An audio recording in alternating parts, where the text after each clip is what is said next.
Hello everyone, I'm Rania Khalek and this is Dispatches.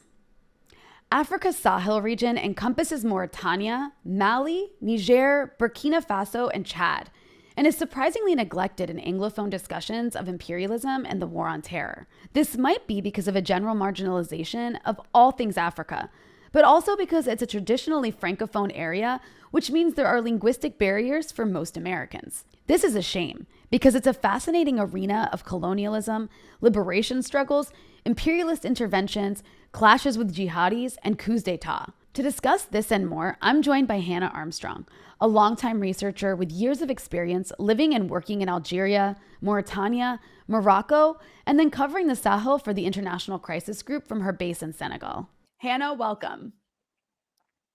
Thank you. Thanks very much. It's so good to have you on. And let's just jump right into it. Can we start by maybe defining some basic terms for our audience who might not be so familiar with the region that you work in? When we talk about the Sahel, what do we mean? And when did most of its countries gain independence from the French? And did they, in fact, achieve full independence? Sure, that's a great starting point. The Sahel means a lot of different things. The terminology gets thrown around a lot. The countries that have been most in the news lately have been the sort of three countries of the Central Sahel. Those are Mali, Niger, and Burkina Faso. By more sort of environmental definitions, the Sahel can send as far west as Cabo Verde, which is a sequence of islands in the Atlantic Ocean. But the way that the terminology tends to get used today has become sort of synonymous with this area where this conflict, this sort of multi-layered conflict is spreading and sort of anchoring in. And so the three countries of the Central Sahel, which I mentioned, there's also Chad and Mauritania, which get included in a sort of sub-regional entity called the G5 Sahel, which is sort of a French-backed regional creation. And then, according to other types of dynamics that predate this conflict and that predate the colonial encounter, it's more meaningful to think of the Sahel as an entity that's very plugged into North Africa and West Africa, especially Nigeria, Libya, Algeria, Morocco. I just wanted to real quick for those to give people like a little visual, throw up this map just to like give people an idea of the area of the world we're talking about here that you just mentioned. But please continue. Yeah, no, that's great. That's great. So, the countries that are maybe most relevant at the moment, are really, or that we can really kind of focus on are Mali and Niger, which you can see are really sort of right in the kind of heart of Africa, landlocked. They share this vast Saharan landscape, which is very beautiful and a wonderful place to visit, but are also connected by cultural and economic links into the greener, more lush areas of West Africa. So that's sort of a quick overview. And then in terms of independence, in the early 60s, when most of the African countries were getting their independence, your question as to how independent are they today, I think maybe this is something we'll keep returning to over the course of this conversation. But to sort of take an early stab at it, I think, one way to understand what's happening in Mali in particular right now is a sort of extended process of decolonization, as we're in a moment where we're, what we're actually seeing is Mali asking French troops to leave its territory. The full context is a lot more complicated than that. And I had the fortune of being present in 2012, 2013, when the tide was moving in a very different direction, and Mali was actually pleading with France to sort of come in and lend a hand. So it's not as though this process is unilinear or very easy to sort of pin down. And at the time, I remember being really sort of surprised that this proud post-independence country would really so humbly sort of ask its former colonial power, to send troops and help out. But that was the situation they were in, and it's a situation that could repeat itself within the near term. So while the moment we find ourselves in now is one of sort of trying to expel that presence, that's by no means unilinear or simple moment in time. So I do want to get back to the French intervention, but first, I mean, if we could go back in time a little bit, I know that U.S. contractors were training security forces in the Sahel during the early years of the War on Terror. So when we look at this troubled region, I guess if you want to call it that today, an attempt to understand the causes, should we start, the conversation in 2011 or in 2001, or I mean, when do you think and why? There's a few sort of moments that bear consideration. One would be, it was under George W. Bush that the United States started getting involved in programs to combat and prevent violent extremism in the Sahel. That certainly hasn't gone very well. Prior to that, Anywhere, anywhere, indeed. Prior to that, you had. There was a conflict in Algeria that in some ways was a catalyst for the types of radical movements that sort of shifted into the northern part of the Sahel. And that was an offshoot of the GSPC, which evolved during the Algerian Black Decade and then was sort of pushed further and further south and then ended up planting roots in northern Mali, for instance. There was also the intervention in Libya in 2011, which had a couple of massive consequences for the Sahelian countries. One was that a great deal of former rebels who had been sort of integrated into the Libyan security forces or had found jobs and forms of economic stability in Libya suddenly were uprooted and at the same time, all of these weapons depots were sort of abandoned or opened up for anybody to come by.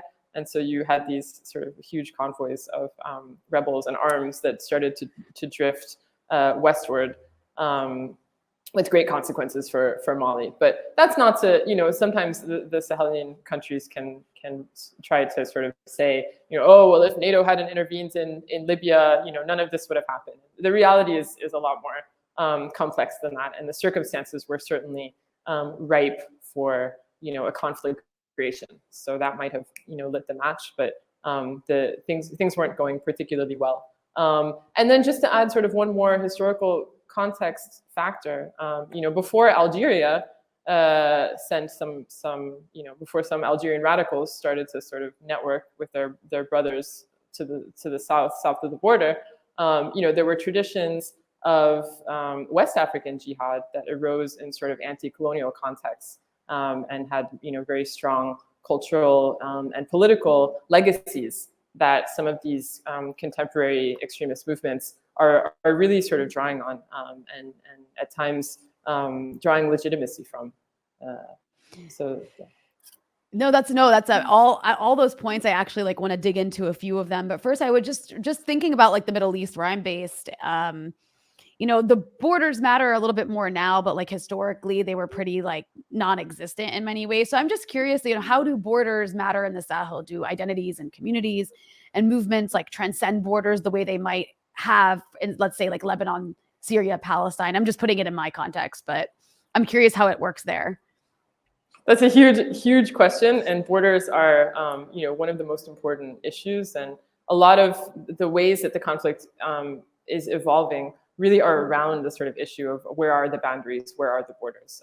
So, for instance, the epicenter of the Central Sahel conflict right now is literally in what's called the tri-border area, which is the region between Mali, Niger, and Burkina Faso, kind of bordering Mali, Niger, and Burkina Faso. And it's not a coincidence that this is this kind of nucleus of borders, because, in some ways, the populations that live near the border or that for their livelihoods depend on being able to cross the border, these are some of the communities that have been most impacted by both the rise in violent extremism on the one hand, and the rise in sometimes really catastrophic efforts to push back against violent extremism.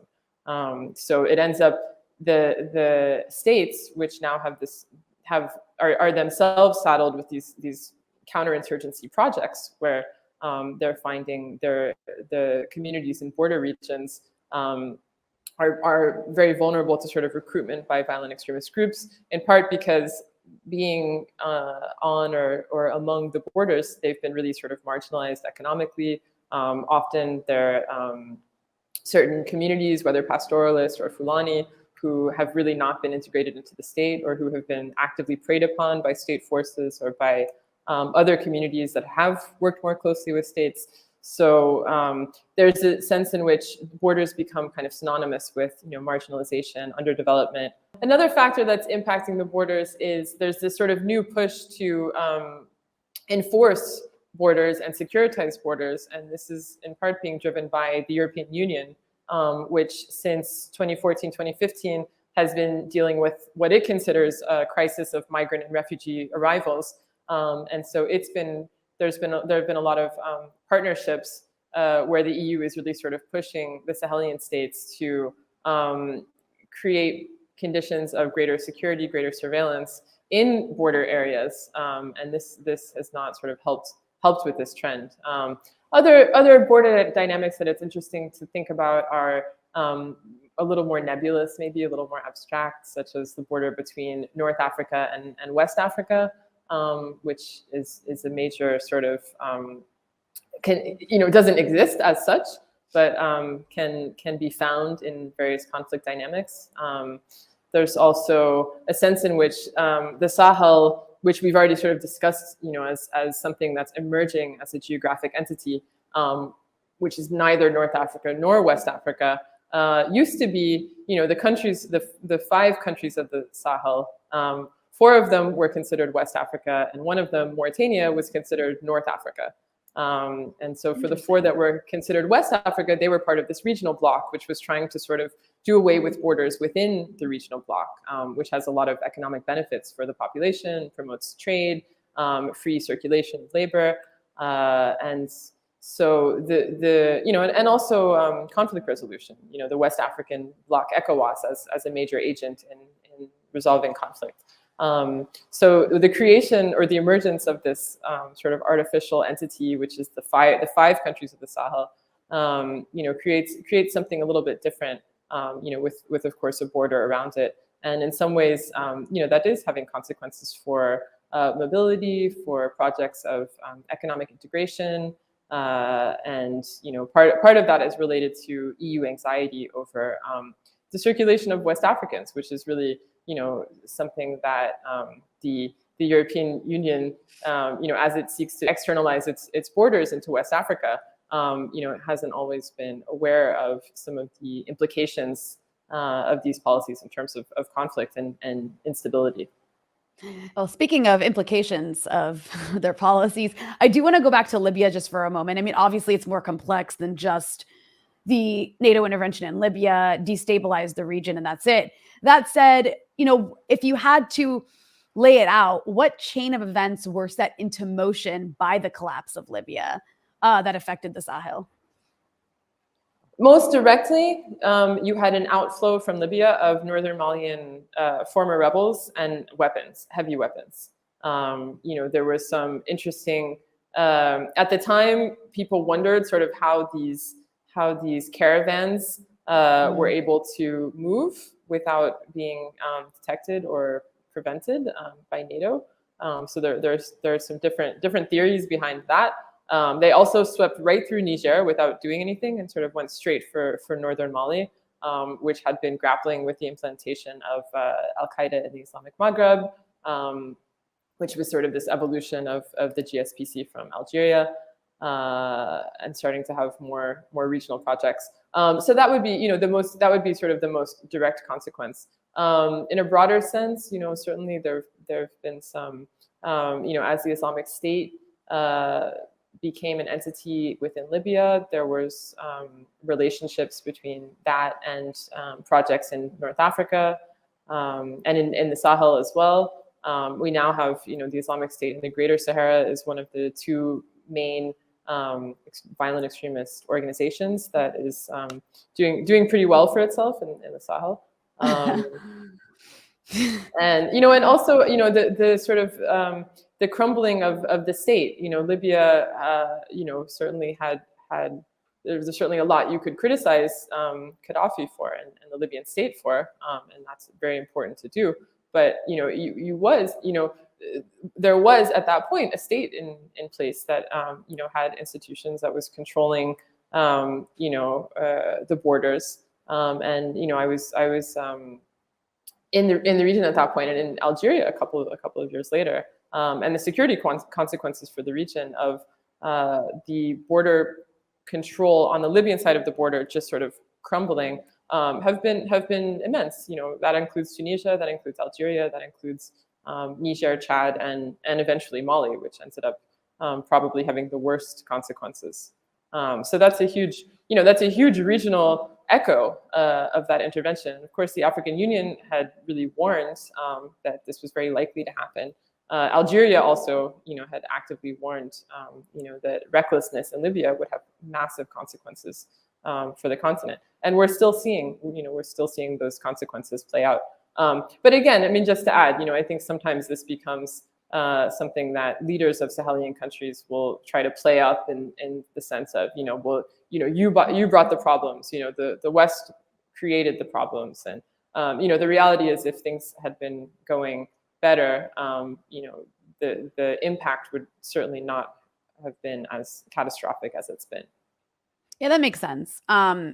I also understand that in much of the Sahel, traditional conflicts between the pastoralists who need to herd their animals to graze on land and farmers were exacerbated by the conflict in Libya.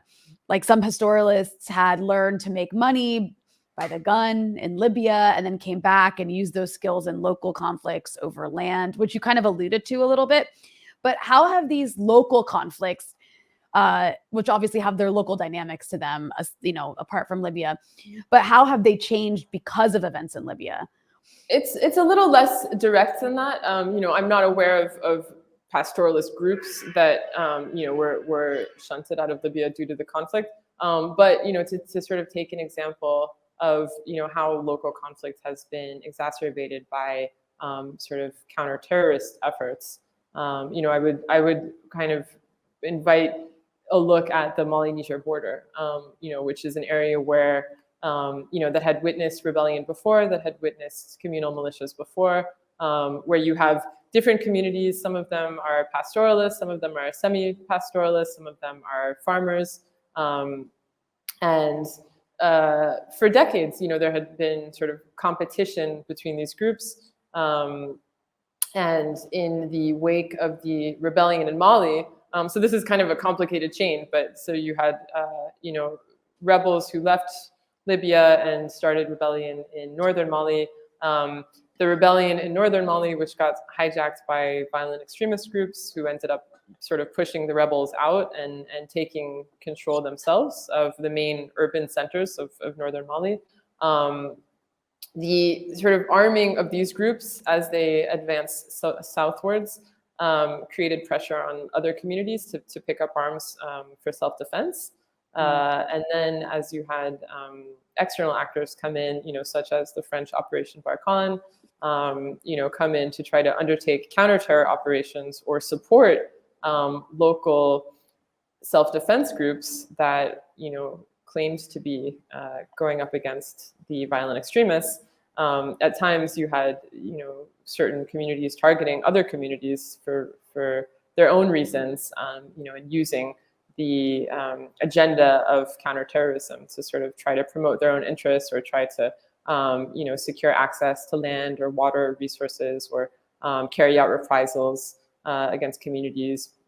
So there was this kind of spiral where the counterterror operations really contributed to a much worse dynamic of communal conflict, inter and intra-communal conflict, and that's been quite worrying. I mean, the casualties are much higher. The grievances are quite deep, and this goes back to what we discussed earlier about sort of marginalized border communities. But the means of destruction that they have access to now that you have this kind of, Islamic State, Al-Qaeda versus the West versus local states rubric that's kind of mapped onto those local conflicts, the scale of destruction is a lot higher. Yeah, that Yeah, it's pretty horrible. And honestly, like I think that would be the case almost anywhere when you add those like layers of Al Qaeda, ISIS, or whatever it may be to like any place in the world, the local conflicts will get worse and more violent. But Qataris and other Gulf countries played a role in supporting like Muslim institutions and clerics in the region. And I'm curious if this contributed to the radicalization of perhaps previously more tolerant Muslims, much in the same way that we've seen happen in the Middle East. This is something that remains somewhat understudied. One thing that people are aware of is that the leader of the Sahelian Al Qaeda entity was based in Saudi Arabia. So Iyad Aghali, who was at one point the Malian ambassador to Saudi Arabia, and people who know him say that was a very formative period for him, perhaps not in the best sense. And in terms of Qatari Gulf influence, I think up until a certain point, I don't think we're seeing it as much anymore. But up until a certain point, there were certainly things that you hear about mosques and certain figures receiving financing. But this hasn't really been very well documented or established. I think that there's a lot of confusion about religious actors and what they represent. Sometimes religious actors can be opportunists.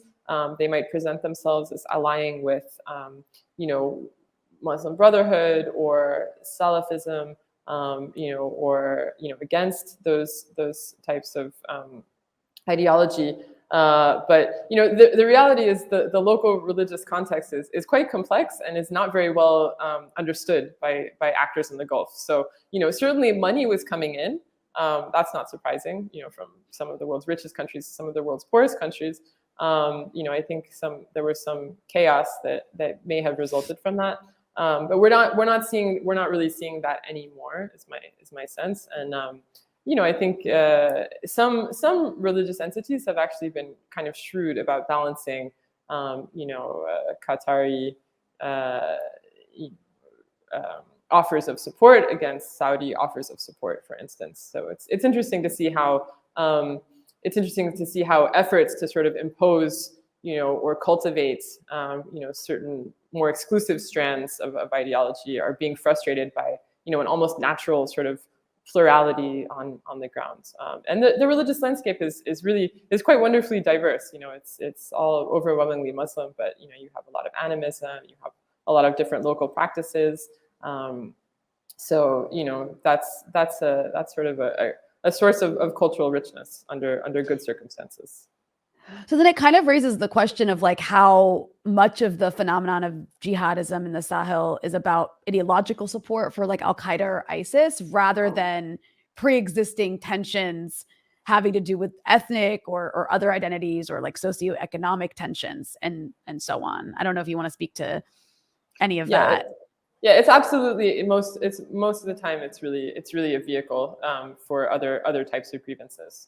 The implantation of that ideology is not very deep, although there are historical roots, of earlier jihadist movements, who stood up against corrupt politicians, who stood up against colonial encroachment. So that does have resonance, but for the most part, it's not. It's wrong to sort of think about this as an ideological struggle. It's much more about survival. And what that's the case of communities and villages who are really sort of struggling with the effects of climate change, with the rise of circulation of militias and armed groups, and so then they need to sort of arm themselves. So what we're seeing is a lot of sort of fault lines in terms of farmers versus herders, or this community versus that community. Distinctions are becoming sort of more violent. There's more potential for violence in these types of differences, and that's just a terrible thing to sort of see happen. Yeah, of course.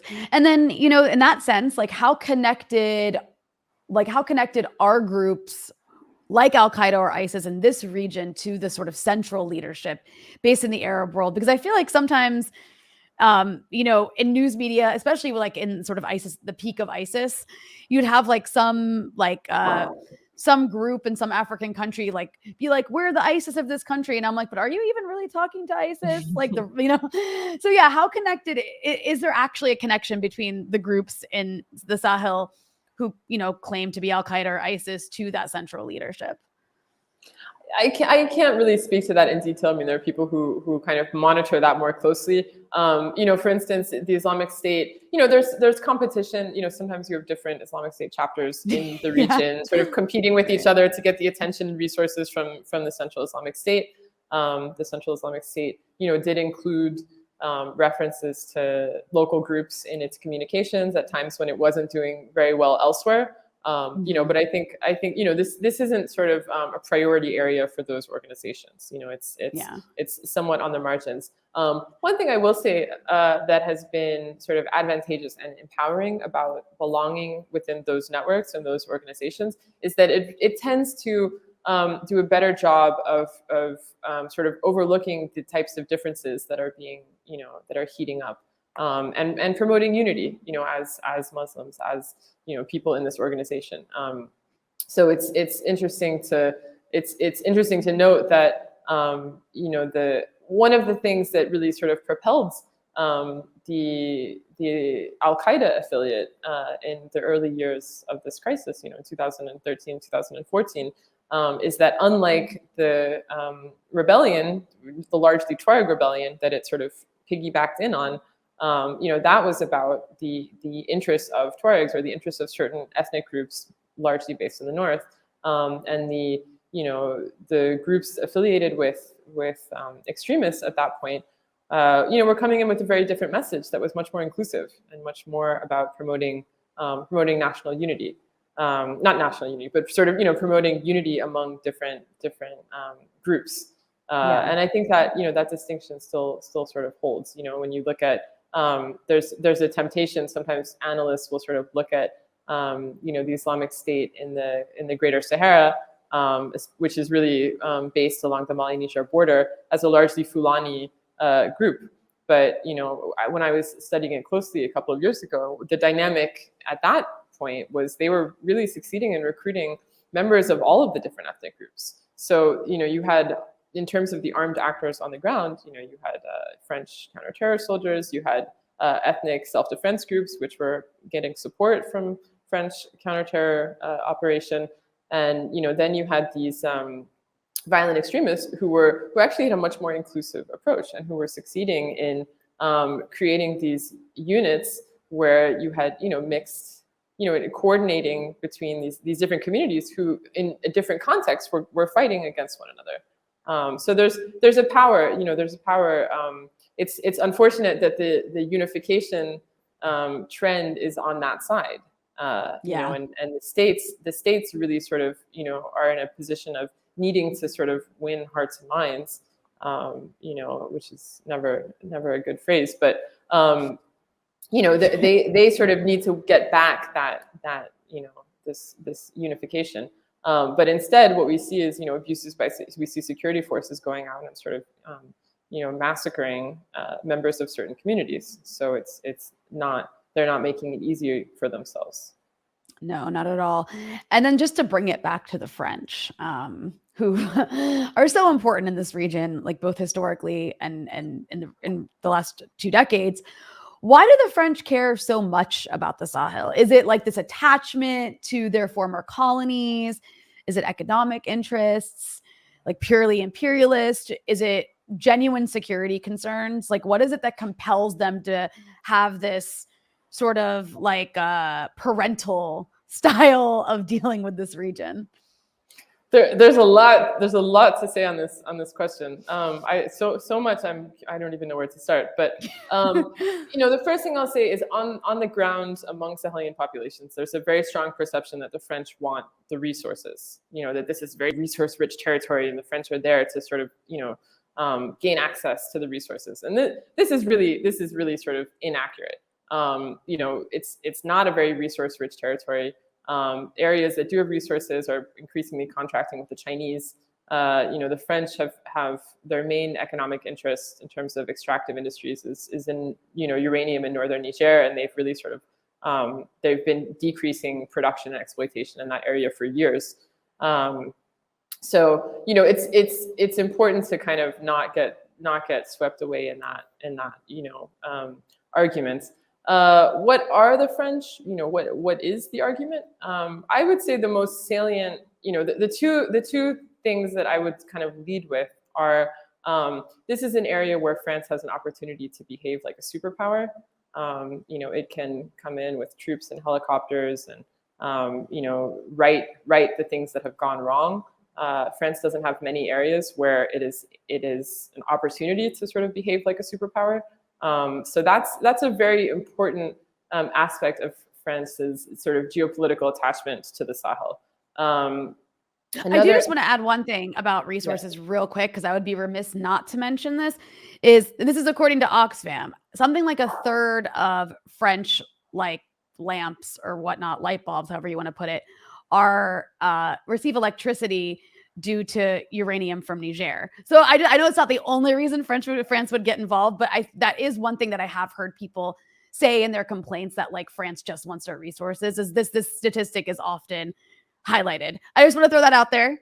No, and you're right too. And I mentioned that's their main economic interest is the uranium in northern Niger. Right. But if you look at at the time that they've been investing billions into their stabilization efforts across the region, uranium production, uranium extraction and refinement has been declining, and uranium prices after Fukushima shot down.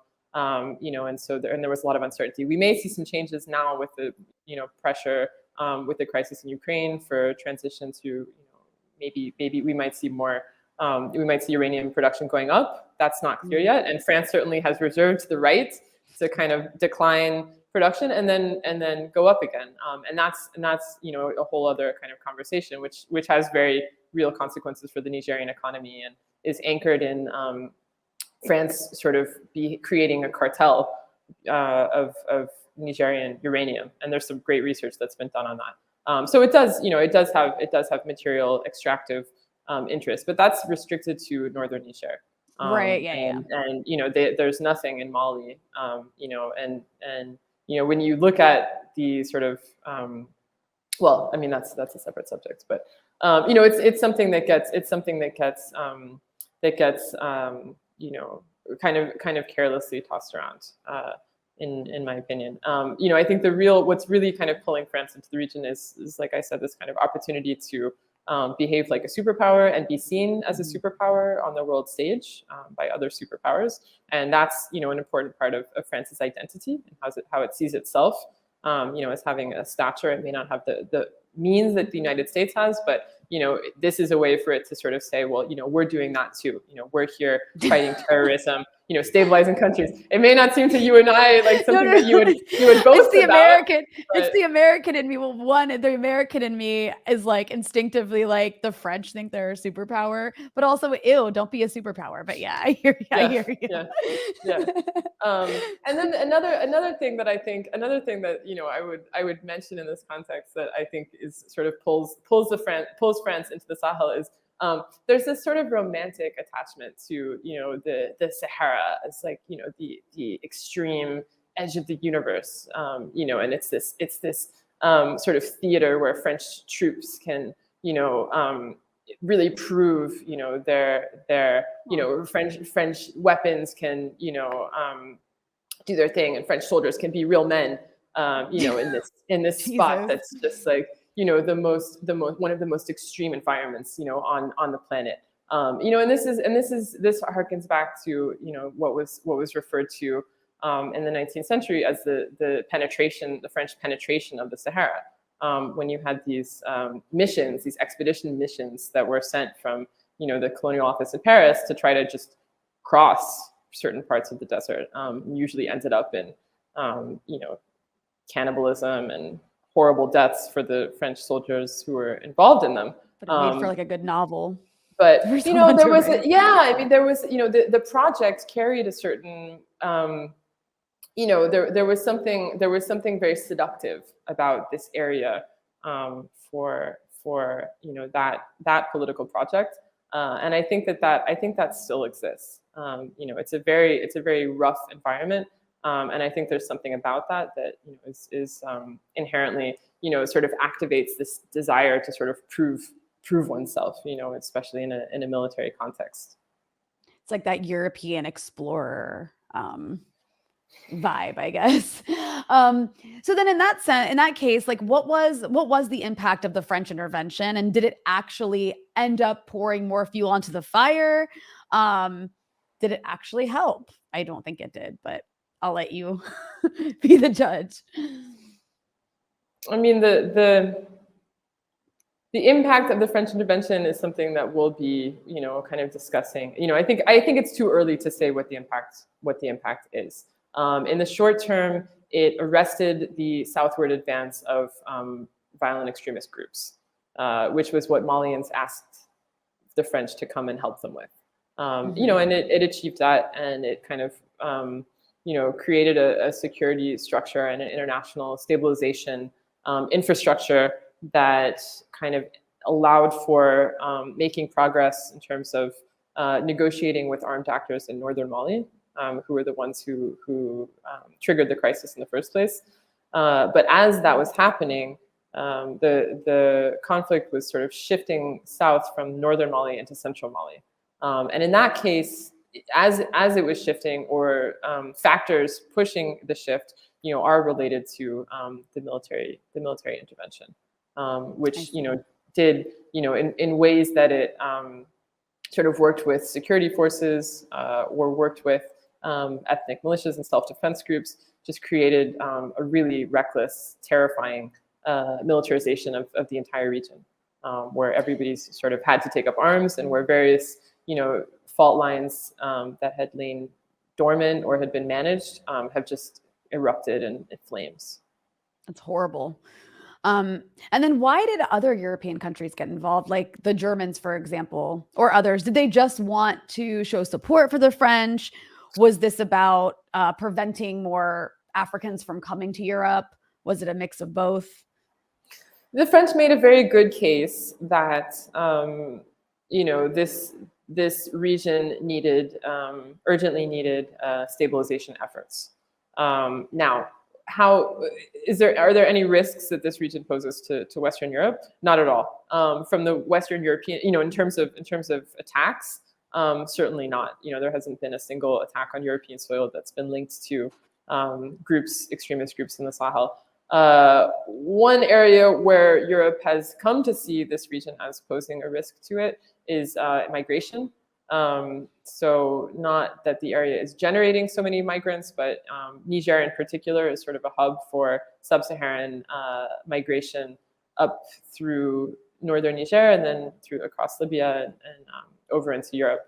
So there's a sense in which Europe's interest was activated by the need to, by the argument that these countries really needed support. In terms of development projects, in terms of stabilization efforts, in terms of training for security forces. So, there was alongside the deployment of this counter-terror force, there was this whole superstructure of, security and development nexus efforts to, train security forces to support development projects that would ideally facilitate the return of the state to troubled areas and support stability in the long term. And so these were the types of projects that European actors, got involved in part, motivated by sort of humanitarian reasoning, thinking that this was a way to kind of help with the region that was suffering from a great deal of trauma, and in part motivated by, the threat of migration and the sort of weak argument that, stabilizing these areas would sort of balance out the pushbacks in the Mediterranean, so to speak, to put it bluntly. So that was definitely sort of a part of it. Now we're seeing a kind of a retreat from Mali and a restructuring of the superstructure. I think a lot of attention is going to turn now towards European soil. As the conflict in Ukraine shifts budgets and attention. There's also a very strong awareness that the approach has really not worked in the Sahel. It's almost as though the more stabilizing actors, primarily Western actors have done, the more unstable the region has become. Wow, shocking. Certainly, it's maybe to be expected, but there was certainly a lot of good faith efforts and people who came in with strong ideas and wanting to create schools and have more professionalism in the security forces so that people in villages at risk could feel safer.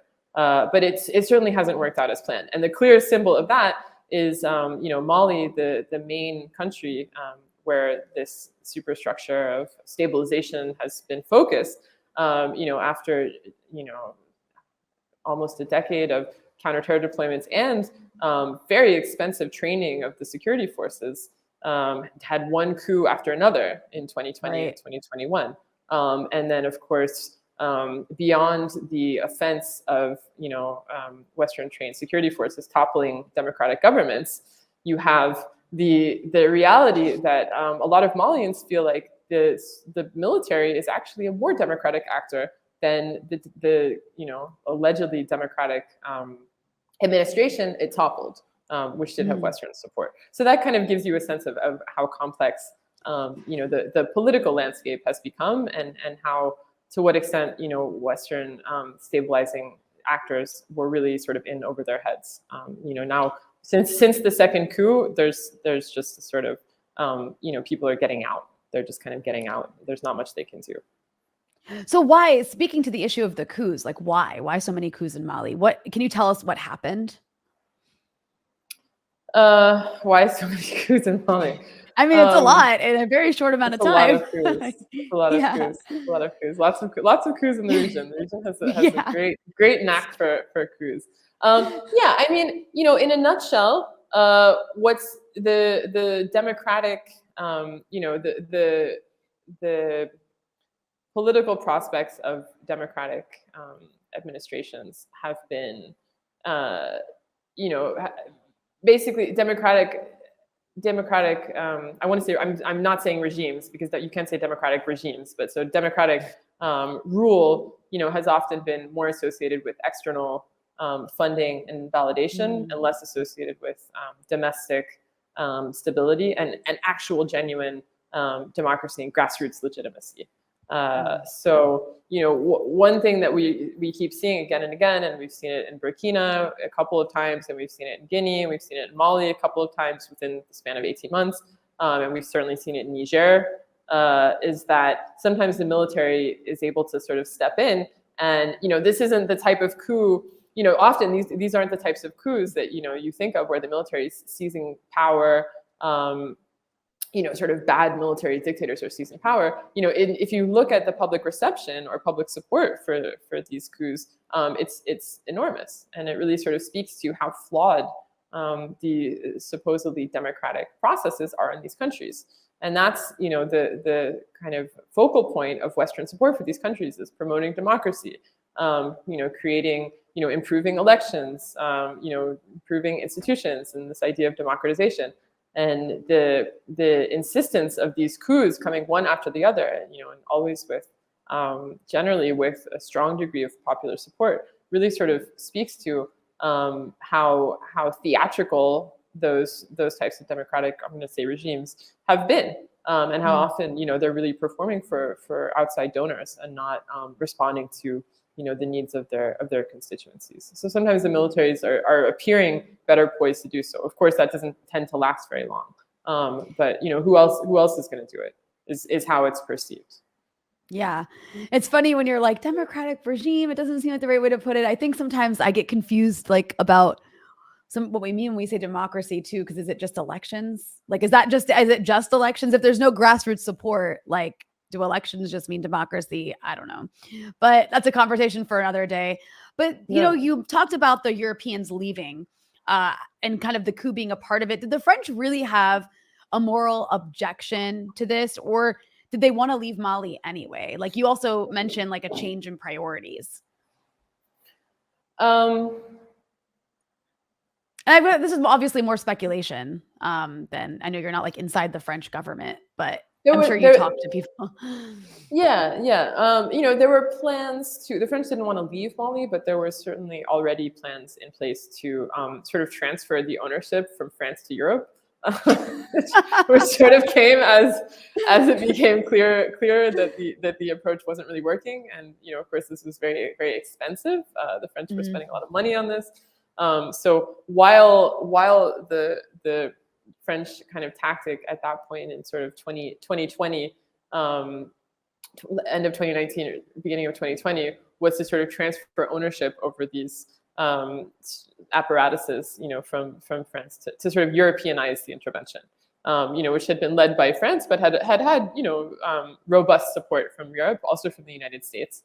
So you had the introduction of this EU task force, Takuba, which was meant to sort of take over for Barkhane, which could do counter-terror operations, unlike the UN peacekeeping force and unlike the European soldiers who were already in country doing sort of training missions, but not able to undertake operations on their own. So while there was this process while France was trying to sort of Europeanize the response in a way that would take some of the heat off of itself and take some of the expense off of itself, or maybe most of the heat and most of the expense, as this was happening, you had the first coup in Mali.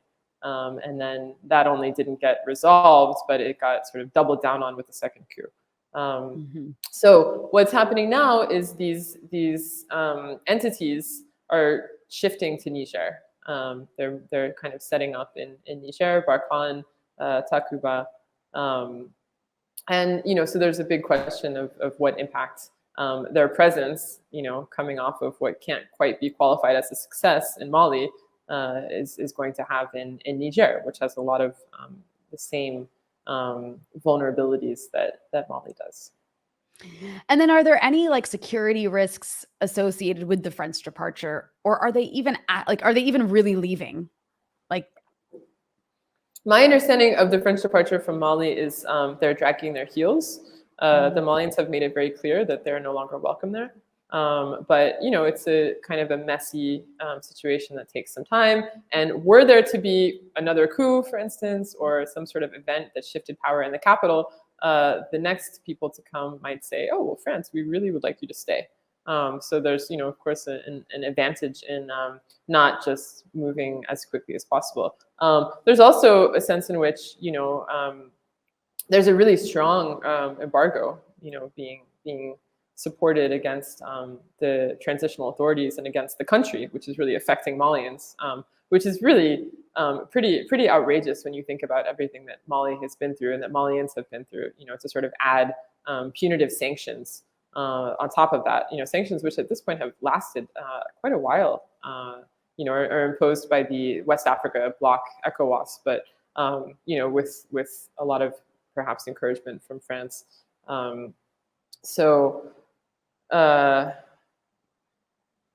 Yeah, I don't think most people know that Mali is under sanction either. I don't think most people in the US at least are familiar with that. When you think of sanctioned countries, we typically think of Syria, Venezuela, Iran.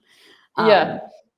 Sorry, go ahead. I just wanted to no, and it's just terrible, when you think of, it's terrible. And it's also counterproductive because it's coming at a time when Russia is presenting itself as an alternative security partner. So the policies of sanctions and isolation, to try to topple the junta, who do, frankly, have enough popular support to be reckoned with, I would say. The sanctions don't seem to be, there's this sort of hope that they're going to just crumble, that the state's going to run out of money, that you can kind of smoke them out with sanctions.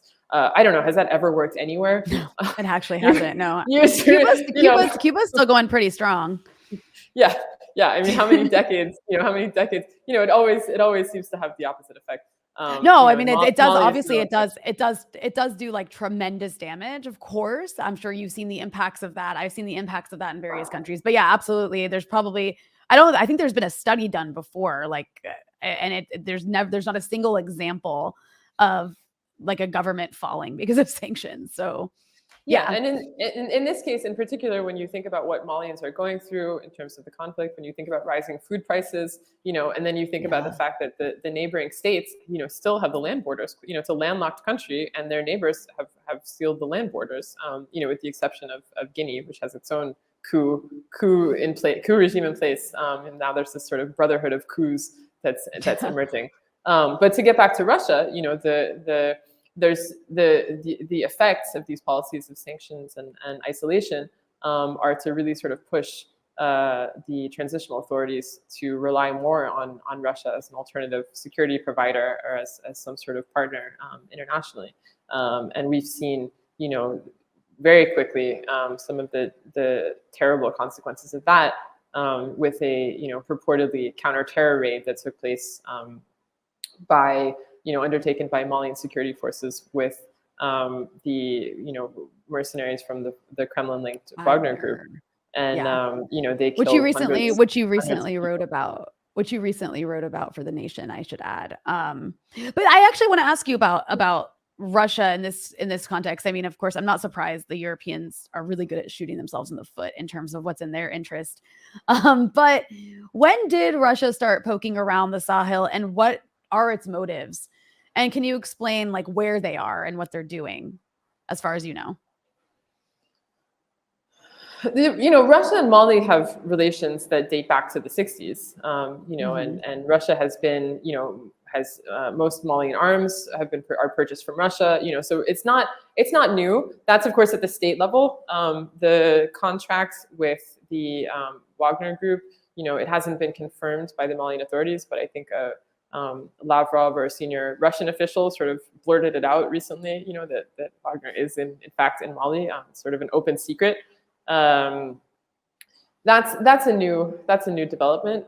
It was very linked to the tumultuous, the tensions that developed between the transitional authorities and France, where they started to sort of say, well, if you're not going to work with us, we know someone else. We have another partner who's willing to work with us. And then that sort of outrage. At one point, I think France and the EU tried to sort of say, "Oh, well, it's unthinkable. It's forbidden." And then it was like, "Well, actually, you don't have the authority to. You might have invested billions of euros, but that doesn't mean that you have that level of sovereignty in this country." And again, this is one of the things that people in the streets are responding to in the transitional authorities, is that they do what they want. They're not beholden. So it's a disadvantage in the sense that they're running out of cash, but it's an advantage in the sense of there's a type of popular legitimacy that goes along with standing up to these actors in that way. It kind of reminds you. Yeah. Well, real quick before you do that, I just wanted to note, like, it's sort of a reminder or harkens back to the first Cold War. I guess we can say we're in another one now, but the first Cold War, when oftentimes these developing countries would end up leveraging one country against the other. Is what that reminds me of. But anyways, please continue on Russian interests. Yeah, and I think that's a best case scenario. And I actually think the turning of everything towards Ukraine is ultimately going to take some of the pressure off the Sahel and probably help improve things as Sahelians can start to kind of play some of these interests off of each other. Sometimes it's the caring attention that does more harm, than et cetera. But just to go back to, you were sort of asking what does Russia want? What does Russia want in the region? I think in some degree, to act as a spoiler against France, to sort of push back against France, which considers the Sahel as a major priority in its own foreign policy agenda. And as we've seen, this is the only space where it really is able to act like a superpower. So it's quite humiliating, for Russia on the back of all of these, a decade of very expensive efforts for Russia to just sort of come in and start working with them on some of these issues. I think Russia also, and again, you have to. These aren't state actors, right? These are private military contractors with shady links to the state. So that's an important distinction too. But I think we're seeing all of the superpowers step up their game across the African continent, and this is certainly a way to expedite your influence and your links to central power on the ground. And the Malians, for their part, I mean, they're really in need. The conflict started in the north, moved to the center. It's pretty close to the capital. It's starting to crop up in the south, and they're crumbling. They're completely unprepared, and there's sort of a desperation on their part. So any strong actor that sort of comes in and says, we're going to help you deal with these guys in the center, there's an appeal, and there's not a lot of options. And then, out of curiosity, are you aware of any other role for countries such as like Israel or Turkey in the Sahel? I mean, they have obviously involvement in other parts of Africa. Yeah, Turkey is becoming more and more of a significant actor in the Central Sahel, and on really multiple fronts, in ways that can often be sort of subtle and interesting. They've invested a lot in education and in schools and hospitals, which is a great approach. If Russia is coming in leading with Wagner Group, Turkey's kind of leading with hospitals and schools. And that's fantastic. I mean, that's really what Sahelians want, and that's really what will contribute to long-term stability. It's not massive territory-wide projects, but they're significant. There are investments. Also, there's a link insofar as Turkey is a Muslim country. There are ways in which Turkey can work with religious authorities or fund mosques. In so far non-problematic ways, that makes them, a more appealing external actor, and potential partner. So Turkey is a relatively new entity in the region, and one that is playing a pretty good game so far. In terms of Israel, I would shift the focus a bit north towards Morocco, Algeria. And look at that. So the Trump administration had normalized Morocco's claim to have sovereignty over the Western Sahara. The Trump administration recognized Moroccan sovereignty over the Western Sahara in exchange for Morocco committing to normalize relations with Israel. And this has had a whole huge impact on North Africa, and it will eventually make its way, sooner or later, will make its way into the Sahel as well. But you've had, sort of hostile actions undertaken by Morocco and Israel against Western Sahara and Algeria. So, for instance, there were revelations that the Pegasus surveillance software, had been used to spy on senior Algerian political and military officials. And there was, there are huge arms deals being concluded between Morocco and Israel. So this is quite new. Algeria is very unhappy about having, the presence of what it sees as a hostile actor at its borders. Algeria didn't like having the presence of another hostile actor, France, at its southern border. And now, just as France is leaving, it has Israel coming in.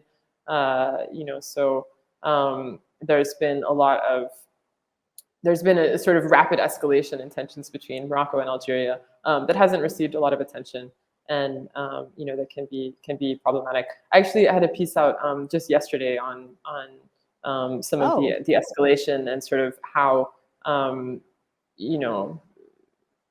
just kind of looking at how the U.S. should adjust its position.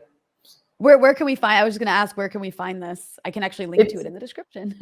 Oh, great! That would be good. It's in Foreign Affairs, and it's kind of looking at the main argument of the piece is that Trump made this after Trump lost re-election. He made this unilateral proclamation,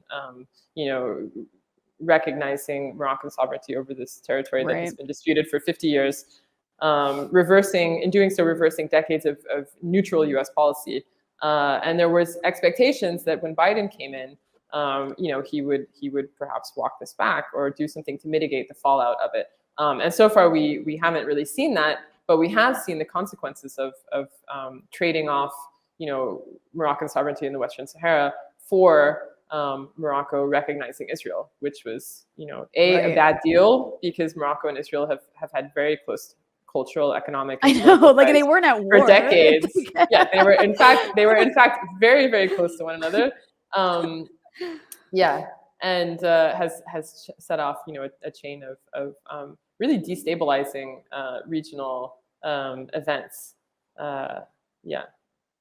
Well, so I just have a couple more questions here. I promise. I know I've taken a lot of your time and you're probably getting parched, but I wanted to also ask, while we're on the topic of all of these different actors, what about the Chinese? Are they supporting infrastructure or establishing close relationships with governments there? I know China is involved in other parts of Africa, but we don't hear so much about China and the Sahel. Yeah, I haven't really worked. I haven't really worked on China. It's a major economic actor. It's not getting Mm, involved in the military side of things. It's supported UN-led mediation, efforts and peacekeeping efforts. But it's not sort of one of the key. It's yeah. a key economic actor, but in terms of the conflict, it hasn't really. It's sort of wisely stayed on the sidelines. It's very typical China. And then lastly, what about the US? What's the US up to? Like, had they just ceded the area to the French?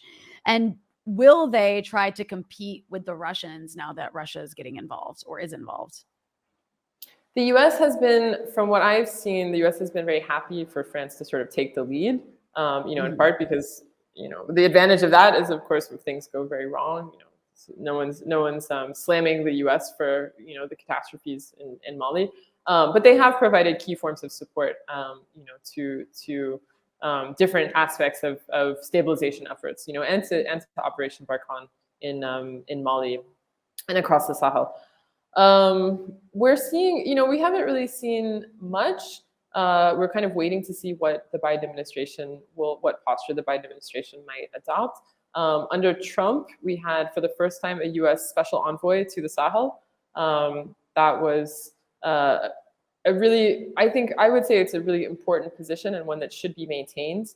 It's still vacant for the moment, but it's really an opportunity to sort of streamline different types of policy in the region and ensure that their different actions are coordinated and sort of overseen by someone who can, ideally think sort of strategically about stabilization and conflict resolution. And also the person who was in that role previously was, often quite critical of French efforts or how things were evolving. So that was, I think that's useful, given that the U.S. is spending quite a lot of money in the region on political projects, on military projects. There's a big drone base in northern Niger that, as far as I know, no one really knows what to do with.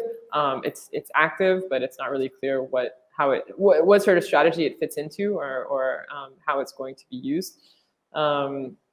So I think, and this is something I mentioned in the foreign affairs piece. I think it's a good idea for the Biden administration to sort of keep that position and to make sure that whoever is appointed to fill it is someone who also has a very kind of nuanced grasp of what's happening in North Africa, particularly between Morocco and Algeria, because there are ways in which Morocco-Algeria dynamics influence the Sahel. There are ways in which Sahel dynamics influence Morocco-Algeria, and it's an important role, for the U.S. to be able to pursue, sort of responsible policies in the region. Having said that, I think there are a lot of strong efforts to, support development projects. The U.S. hasn't been at the forefront of military. There were at times it's been revealed that U.S. troops are doing more than Americans are aware of. So we had four. Yeah. In 2017, I believe it was 2017, there were four U.S. troops who were killed in an operation in Niger. And that sparked a lot of backlash, and Congress, was not happy. And since then, we haven't really heard. You don't really hear much about American troops on the ground. Certainly there's UAV operations and support being given to the French, but it's overall, it's an area that I think the U.S. is sort of happy to play more of a backseat role in. The Americans don't see it as having any real strategic interest for the U.S.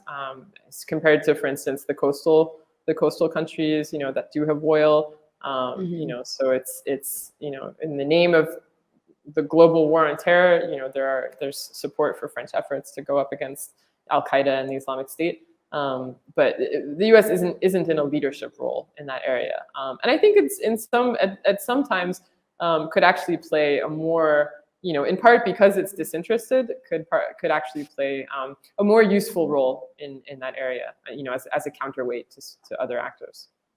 I see. Well, on that note, I really want to thank you for giving me an hour of your time. This was a great discussion, and I hope we can have you back on at some point in the future. Thank you so much, Hannah. Thanks, Rania. It was a pleasure discussing with you. Thank you very much.